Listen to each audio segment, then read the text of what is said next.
ಇವತ್ತು ನೈಸ್ ರಸ್ತೆ ದೇವೇಗೌಡರ ಕೂಸು ಅಂತಾರೆ. ಹೌದಪ್ಪ, ದೇವೇಗೌಡರ ಕೂಸೆ ಅದು.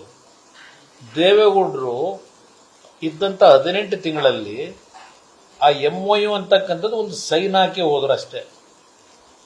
ಆಮೇಲೆ ಬಂದಂತ ಸರ್ಕಾರಗಳು ಆ ಕಂಪನಿ ಮಾಲೀಕನಿಗೆ ರೆಡ್ ಕಾರ್ಪೆಟ್ ಹಾಕಿ ಅವನಿಗೆ ಜೀವಜೀರಿಗೆ ಮಾಡ್ಕೊಂಡು ಆ ಒಂದು ಉತ್ತಮವಾದಂತ ಒಂದು ಯೋಜನೆಯನ್ನು ತರಬೇಕು ಅಂತ ಇದ್ದಿದ್ದನ್ನ ಇವತ್ತು ಲೂಟಿ ಹೊಡೆಯಂತ ಕೆಲಸಕ್ಕೆ ಪ್ರಮುಖವಾದ ಕಾರಣಕರ್ತರು ನೀವೇ ಇದ್ದೀರಿ. BMICPA ಅಂತಕ್ಕಂಥ ಒಂದು ಅಥಾರಿಟಿ ಮಾಡಿ ಆ ಅಥಾರಿಟಿ ಚೇರ್ಮನ್ ನೀವೇ ಆದ್ರಿ.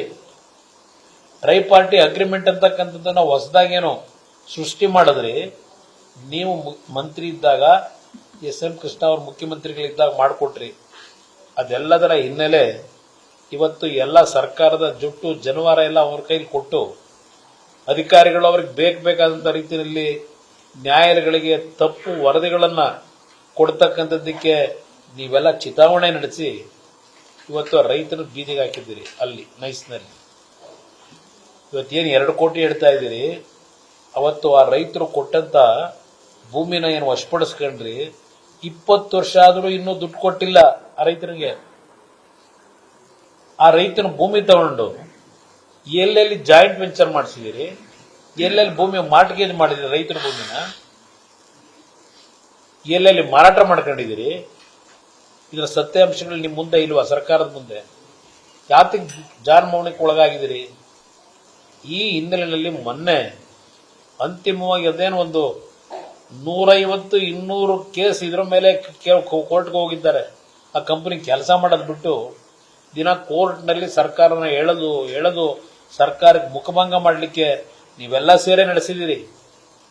ಸರ್ಕಾರದ ಗೌರವ ಉಳಿಸ್ಲಿಕ್ಕೆ ಹೋಗಲಿಲ್ಲ ನೀವ್ಯಾರನ್ನು.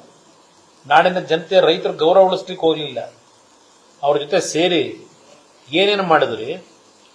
ಅಂತಿಮವಾಗಿ ನ್ಯಾಯಾಲಯದಲ್ಲಿ ಇವತ್ತೇನು ತೀರ್ಪುಗಳನ್ನು ಕೊಟ್ಟಿದ್ದಾರೆ, ಈ ಯೋಜನೆ ಹೆಸರಿನಲ್ಲಿ ಏನು ಲೂಟಿ ಆಗಿದೆ, ಟೋಲ್ನ ಇವತ್ತು ನಿರ್ಮಾಣ ಮಾಡಾಗೇ ಇಲ್ಲ. ಅವನು ಫ್ರೇಮ್ವರ್ಕ್ ಅಗ್ರಿಮೆಂಟ್ ಪ್ರಕಾರ ಅವನಿಗೆ ಇಲ್ಲಿಗಲ್ ಆಗಿ ಟೋಲ್ ಕಲೆಕ್ಷನ್ ಮಾಡಲಿಕ್ಕೆ ಅವನಿಗೆ ಅವಕಾಶ ಕೊಟ್ಟು ಟೋಲ್ನಲ್ಲಿ ಇಷ್ಟ ಬಂದಾಗೆ ಅವನು ವರ್ಷಕ್ಕೆ ರೇಟನ್ನು ರೈಸ್ ಮಾಡಿದ್ದಾನೆ.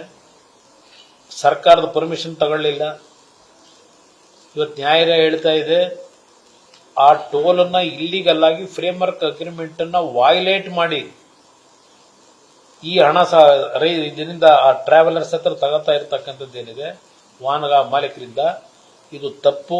ಕೋಟ್ಯಾಂತರ ರೂಪಾಯಿ ಲೂಟಿ ಆಗಿದೆ. ಇದರಲ್ಲಿ ಸುಮಾರು 2,000 ಕೋಟಿ ಕಲೆಕ್ಷನ್ ಮಾಡಿದ್ದಾನೆ ಜನಗಳಿಂದ ಇಲ್ಲಿಗಲ್ ಆಗಿ. 111 ಕಿಲೋಮೀಟರ್ ರಸ್ತೆಗೆ ಬರೀ 5 ಕಿಲೋಮೀಟರ್ ರಸ್ತೆ ಮಾಡಿದ್ದಾನೆ. ಅವನು ಟೋಲ್ ಕಲೆಕ್ಷನ್ ಮಾಡಾಗೇ ಇಲ್ಲ. ಇದಕ್ಕೆಲ್ಲ ಪರ್ಮಿಷನ್ ಕೊಟ್ರಿ.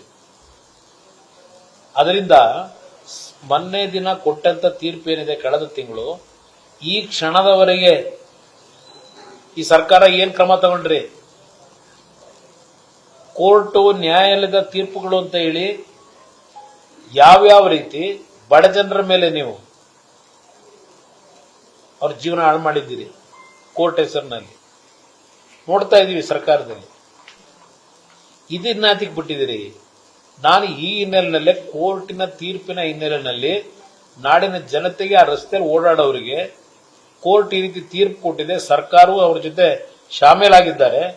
ಆ ಮಾಲೀಕನ ಜೊತೆ, ನೈಸ್ ಮಾಲೀಕನ ಜೊತೆ ಇವತ್ತು ಇಲ್ಲಿಗಲ್ ಆಗಿ ಅಲ್ಲಿ ನಡೀತಾ ಇರತಕ್ಕಂಥದ್ದಕ್ಕೆ ಸರ್ಕಾರ ಕಣ್ಣು ಮುಚ್ಕೊಂಡೇನಿದೆ.